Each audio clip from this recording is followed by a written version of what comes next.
নমস্কার, আমি মানিক ফকির আবার বলছি, আবার এসছি। চলছে গোটা বাংলা জুড়ে লুট, ভাঙাভাঙি, মেয়েদের উপর অত্যাচার। আজকে কাকদ্বীপের একটি বোনের আর্তনাদ বুক কাঁপিয়ে দিয়েছে। তার উপর টর্চার, তার বাড়ির সামনে সন্ধ্যেবেলায় গতকালকে ভাবিয়েছে।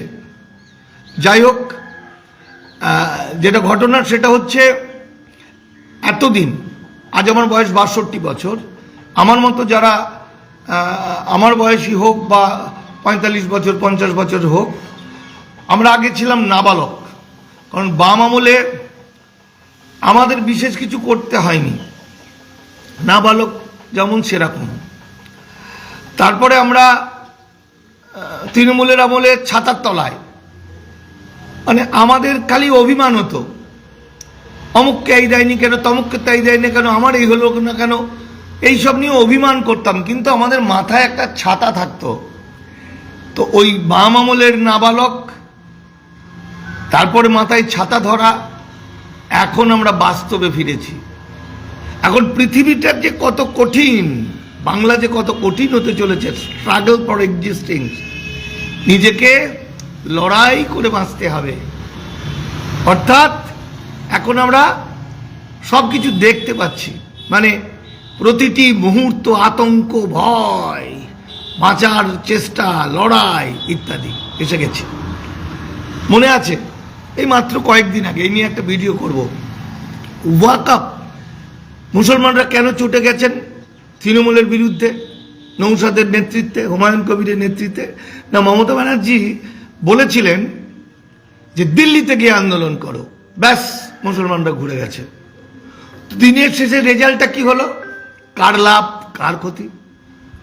আবার হরিগুরুচাঁদ ঠাকুর, হরিগুরুচাঁদ বলতে গিয়ে Mamata Banerjee slip of tongue হয়ে একটা খারাপ শব্দ বেরিয়ে গেছে, রঘুচাঁদ গরুচাঁদ। ব্যাস মতুয়ারা রেগে গেলেন, রেগে গিয়ে তৃণমূলের বিরুদ্ধে হয়ে গেলেন। কিন্তু কয়েকদিন পরে এনআরসিতে তাদের সবার নাম বাতিল হয়ে যাবে। অলরেডি 23 লক্ষ মানুষের বাতিল হয়ে গেছে।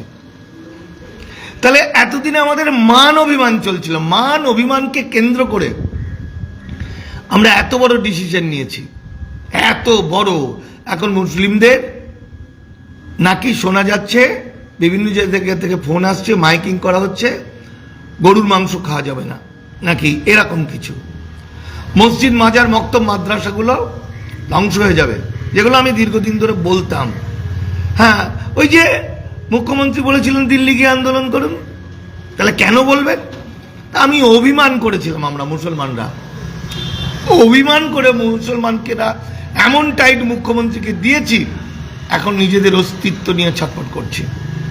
কিন্তু আমি আমার ভাইজান মুখ্যমন্ত্রী বইটার মধ্যে দিয়ে যে ডকুমেন্ট দিয়েছি, পড়লে মাথা হিম হয়ে যাবে, ভয়ে কেঁপে উঠবেন।